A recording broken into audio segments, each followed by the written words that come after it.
Thank you so very much, Mr. Speaker. Manzoor Bhai, really pleasure to be here. We have been very touched by the warm hospitality extended by the government and people of Guyana at such a busy time for you. Your 59th Independence Day is today. I must say that if you had come to India, you might not find it so convenient to receive a foreign delegation on Independence Day. So we are really touched and honored by the warmth of your welcome at this difficult and busy time. As you know, Mr. Speaker, we are proud to be associated with the celebrations of your freedom, and I was very struck when the President in his speech spoke about the importance of resisting certain kinds of assaults without fear and with determination. That's very much the spirit in which we too have come, because our country had to face an evil and tragic assault on innocent citizens enjoying a tourist holiday in our northern territory of Jammu and Kashmir. And this was not a one-off incident, but in many ways built upon a series, decades of this kind of thing being done, of which the most notorious was the assault in 2008, which was our 9/11, as we call it 26/11, 26 November 2008, when in Mumbai, in 5 locations, 170 people were mercilessly gunned down.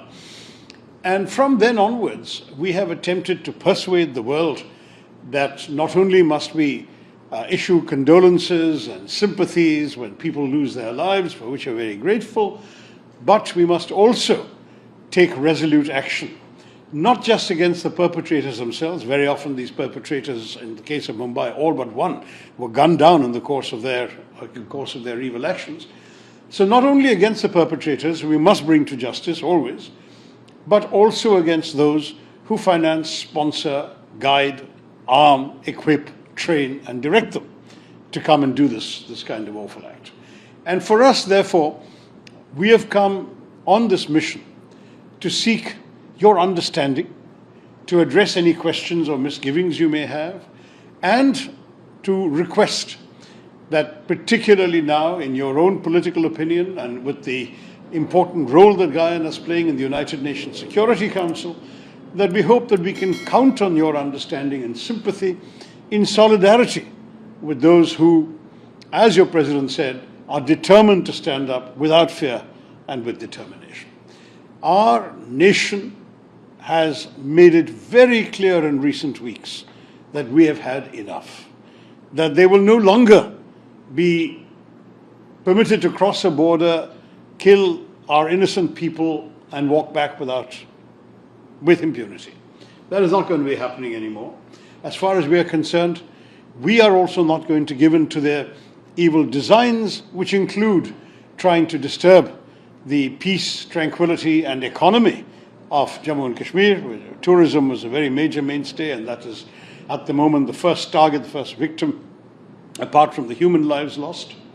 Second, there was clearly an attempt through religious profiling to create a backlash within the rest of India against one particular community. I'm proud to say India did not fall victim to that and stayed united and rose as one. From Kashmir to Kanyakumari, from the north to the south, the east to the west, we have stayed united and determined and resolute against the horrors of terrorism. Their third attempt, very clearly, was to somehow bring international attention to their so-called grievances, which are in fact the illegitimate desires of a neighboring country to claim territory that they don't control. And let me say that this is a problem that need not exist. Many, many attempts have been made over many decades to settle this issue, because we frankly want to get on. We want to get on with our development, Mr. Speaker. We have had a challenge. Till 10, 15 years ago, there were more than a couple of 100 million people living below the poverty line. We want to bring them into decent standards of life and hope. We want to grow our economy, which for some years now has been the fastest growing free market democracy in the world. We have also got a strong technological base, which really makes us focus on the 21st century and the future, rather than being buried in the unresolved grievances of the past. But having said that, we would not have wanted this issue to come and inflict itself upon us, but now that it has done so, we have responded vigorously. And I say to you, Mr. Speaker, our thinking very simply is this: if our neighbors will leave us alone to focus on our development, to focus on our future, we will be very happy to leave them alone. We have absolutely no designs. In fact, we are what is classically called a status quo power. We'll be happy to continue with the geopolitical status quo. Unfortunately, our neighbor doesn't share that assumption. Our neighbor is a revisionist power. They want something they don't have. And if they can't claim it through conventional war, they are willing to use what's called subconventional means, namely deploying terrorist militants, infiltrating them across the border, and frankly making victims of people who are not expecting to fight or be caught up in a fight, who are literally just gone for a tourist vacation. This needed a response. Our government gave such a response, but it did so in a very calibrated, measured, precise manner. It wasn't interested in saying we're going to war with the whole country. We are simply going to assault specific sites that have been known and identified as belonging to, housing, basing organizations that are listed by the United Nations Sanctions Committee and organizations which are on the wanted terrorist lists of the US government as well.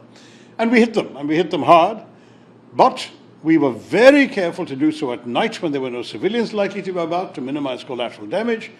Very careful to avoid any government sites, any military sites, any civilian locations.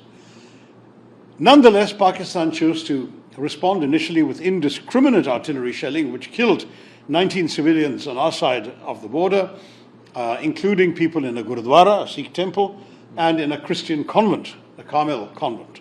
And then, sadly, they added to this a battery of drones and missiles targeting everything from civilian airports to homes, to vehicles, to airfields, and so on. I'm proud to say that our air defenses proved more than equal to the task. Minimal damage was done. We also responded in kind to the artillery shelling, and we also responded with strikes across the border in response to their attacks on us. So the message again was clear. If you attack, we will respond. If you will hold your fire, we will hold our fire, because we are not seeing our actions as the first salvo in a protracted war. This message was finally understood after 88 hours of fighting, and the Pakistani Director General of Military Operations, called his Indian counterpart, asked for a cessation of firing, to which we agreed with alacrity because we didn't want to prolong the conflict anyway, and that's where we are. Having said that, the hunt for these killers, 4 of whom have been identified by name and photograph, continues. The armed forces are prepared to respond in case of any future misadventure from across the border. And the Prime Minister has declared that any act of terror, and I don't think he meant any small act of terror, but any serious act of terror, will be responded to as an act of war. So these are the messages that our government has given to its neighbor, and which we are conveying to the world at large. If you have questions or concerns, we're very happy to address them. But I do want to say, Mr. Speaker, that your welcome and your warmth of your reception has itself been deeply heartwarming and gratifying for all of us. We feel at home here in Guyana. We were privileged to be part of your Independence Day celebrations. And we hope that just as you are determined to keep your country free and safe, so are we. And we look forward to your understanding and support in that endeavor in these trying times.